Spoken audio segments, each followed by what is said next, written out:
Now, let me ask you, you have, in my opinion, as far as psychology goes, an incredibly high self-esteem. Thank you. You have a sense that you deserve what you have, a good sense of boundaries. First of all, is that accurate? Do you have a high self-esteem? Yes, I do. Do you think you've always had a high self-image, or did you earn it? I think that I earned it by my accomplishments, my endeavors. Tell me about Franklin when he was 10 years old.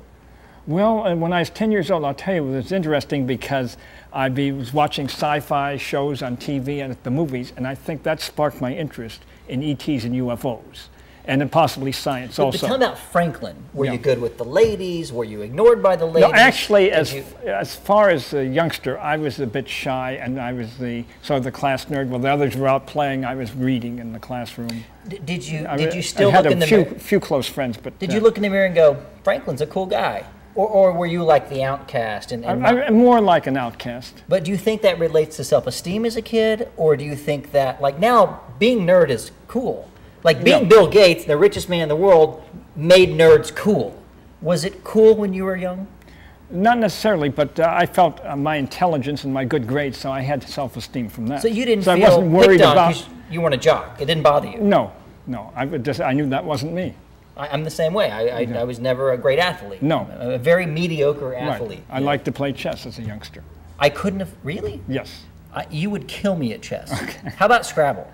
Scrabble, I love that too. Okay. We have a Scrabble match after this. Okay. We're going to do that. Good self-esteem from age young. Now, let me tell you something negative about you. Okay. And I don't know if it's negative. It's not really fair to say it's negative. Some people perceive it's negative because your self-esteem is good. Your sense of pride is really good, which means that you like what you do, you care about reputation, and most importantly, your sense of integrity, I think, is huge. Okay. Your sense of need to be honest and need to be respected. Is that fair? Yes, indeed, so far. Respect. And it's interesting because you picked a field that is not really respected.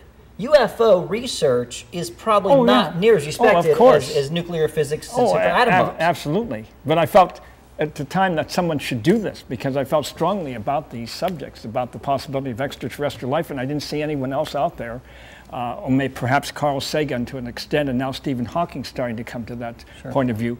But there are very few of us, and I'm passionate about this.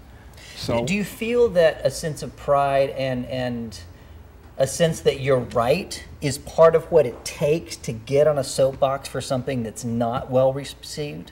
Absolutely. Because I wouldn't get on a soapbox for something I didn't believe. In all fairness, if you weren't sitting here and I was analyzing here, I'd say, you know what? This guy has a touch of arrogance. Okay. Is that fair? Possibly. I don't want to be negative and condescending, but that is the flip side. Well, I feel I'm correct, so that you would call that arrogance.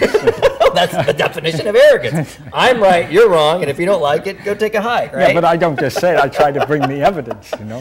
This is what I've always done. I don't just say, hey, UFOs exist. I try to present at the scientific end, which I've done for years. Right. On my cable TV show, lectures, writing. And, so it's the scientific. And I love to debate the subject. But if someone has a good fact that debates a fact, let's not even take UFOs, because I know you're an expert in that. Yeah. But if you're arrogant on a topic like, which is my favorite TV show, do you feel like you need to argue for the argumentative sake, or because you're right? Because I think you like to argue because it's fun to argue. Well, that's one I do enjoy a good argument. But as far as my favorite TV show, which happens to be The Twilight Zone, my all-time favorite, nice. I would present the reasons why I think it is, but I understand other people have other favorites. So I don't expect it's everyone not that they're wrong. It's that we should, obviously you have to respect their opinions. Yeah. Introverted. Obviously, you said you're scientific. You're kind of withdrawn as a child or nerdy. Yeah. What was the cause of you becoming like this cerebral, introverted kid? Can you think of a particular moment in your childhood where you thought, hey, I'm just going to back off and read? No, I just think that was my nature. Do you have brothers? No, I'm an only child. So you have nothing to compare it to? No. Because it's the research says that you can come out introvert, you can come out extrovert, it's just no particular event. Right. I don't think of anything that happened in my life that would have led me one way or another. I think that's just my natural personality. Well, and you don't seem introverted by all to me. You seem cerebral. Now I want to point something out to you. You have a trait that most people don't have, and they wish they did. You have a success trait called determination. Yes. It means that you can overcome massive amounts of pain and frustration because you want to get something done. You agree? Absolutely.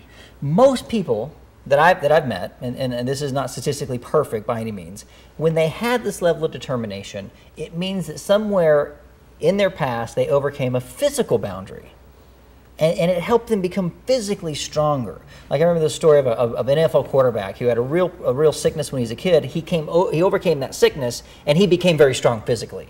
Is there a physical or a particular moment or event that happened in your past that you had to overcome that you think caused you to be more determined than the average person?